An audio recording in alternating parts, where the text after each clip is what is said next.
December 30th, 2016. Feast of the Holy Family of Jesus, Mary, and Joseph. A reading from the book of Sirach. God sets a father in honor over his children. A mother's authority he confirms over her sons. Whoever honors his father atones for sins and preserves himself from them. When he prays, he is heard. He stores up riches who reveres his mother.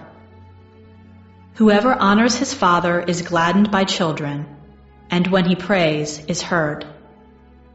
Whoever reveres his father will live a long life. He who obeys his father brings comfort to his mother. My son, take care of your father when he is old. Grieve him not as long as he lives. Even if his mind fail, be considerate of him. Revile him not all the days of his life. Kindness to a father will not be forgotten, firmly planted against the debt of your sins, a house raised in justice to you. The word of the Lord.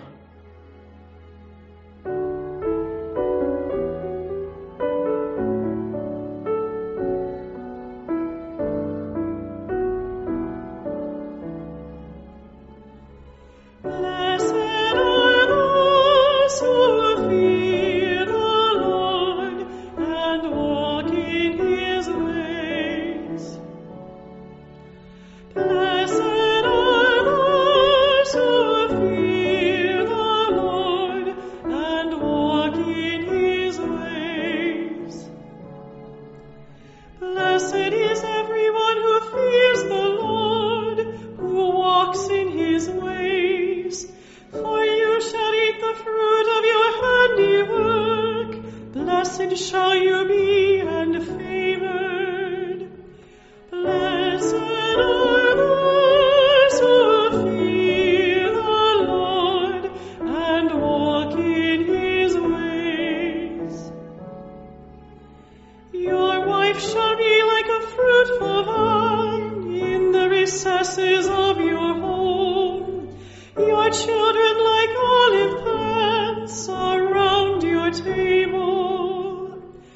Blessed are those who fear the Lord and walk in his ways. Behold, thus is the man blessed who fears the Lord. The Lord bless you from Zion. May you see the prosperity of Jerusalem all the days of your life. Blessed are those who fear the Lord and walk in his ways. A reading from the Holy Gospel according to Matthew. When the Magi had departed, behold, the angel of the Lord appeared to Joseph in a dream and said, Rise, take the child and his mother, flee to Egypt, and stay there until I tell you. Herod is going to search for the child to destroy him. Joseph rose and took the child and his mother by night and departed for Egypt. He stayed there until the death of Herod, that what the Lord had said through the prophet might be fulfilled. Out of Egypt I called my son. When Herod had died, behold, the angel of the Lord appeared in a dream to Joseph in Egypt and said, Rise, take the child and his mother and go to the land of Israel, for those who sought the child's life are dead.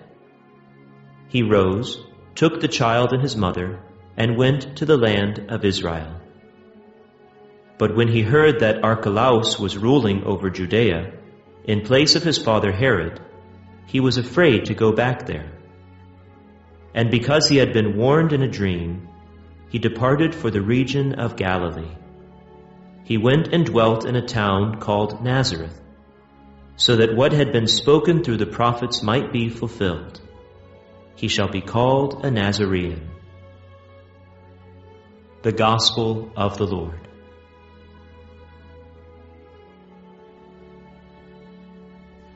December 30th, the Feast of the Holy Family. Now, normally the Feast of the Holy Family is celebrated on the Sunday which occurs between Christmas Day and New Year's Day. But this year, both Christmas and New Year's occur on a Sunday, so there is no intervening Sunday. So it's celebrated on December 30th with only one reading and the Gospel. But today we have three choices for the first reading. The first is from Sirach 3, verses 2 to 6 and 12 to 14, which speaks about respecting one's father and mother, treating them in the right way, even if at a certain point they should become old and a little bit senile. We should nevertheless take care of them. This is a debt that we owe them. The second possibility is Colossians 3, 12 to 21. It speaks about living in tenderness and gentleness, in patience, certainly virtues that are needed in family life. And then towards the end, it gives household instructions. Now these are ideas that are a little bit difficult to hear today because they are drawn from Stoic philosophy, which had a certain way of looking at the world. In their world, wives are subordinate to husbands, and that's the way that God created the world. Well, we probably wouldn't say it that way today because we view a marriage more as a partnership where husbands and wife have to respect each other. Even this reading, though, goes beyond Stoic philosophy when it speaks about husbands loving their wives and avoiding any bitterness towards them. It says that there are mutual obligations. The children should obey the parents, but the parents shouldn't be too tough on the kids. So even though the author is using Stoic philosophy, the author has gone beyond what was commonly understood to say that we should truly live a life of peace within our families. The third choice for the first reading, Colossians 3, 12 to 17. Again, it speaks about the debt of love we have towards one another, living in kindness, humility, gentleness, and patience, letting the peace of Christ control our hearts. And we should sing psalms, hymns, and spiritual songs. How can we expect to live a truly peaceful family life if we're not praying, if we're not making God part of our family life? Because let's face it, human patience, human gentleness wears thin when we're living with a person for many years. We get annoyed by the simplest things, and sometimes we're toughest on those that we love most. Every little thing annoys us. We have to turn to prayer to get the proper perspective on living a Christian life within our own families. The Gospel is from Matthew 2, 13 to 15 and 19 to 23.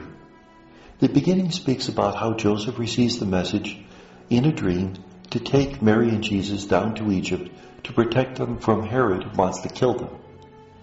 And at the end of that first part of the passage, we hear that this fulfills what the prophet said, "Out of Egypt I called my son." Now obviously that refers to the idea that Israel was called out from slavery in Egypt. Now it's applied to Jesus.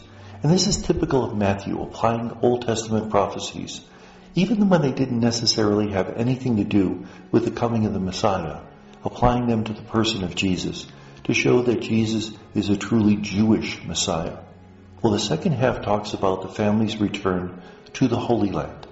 And they decide not to go to Judea, where the child was born, but rather to go up to Nazareth. And the way this is stated, it seems as if the Holy Family has not lived in Nazareth before this.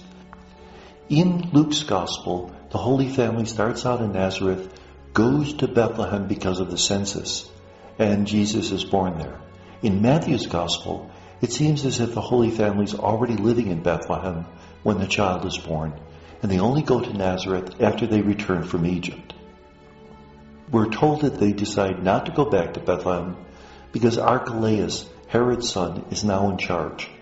We know for a fact that Archelaus was even worse than his father. In fact, in 6 AD, a delegation of Jews went to Caesar Augustus asking that he be removed and a Roman governor put in his place.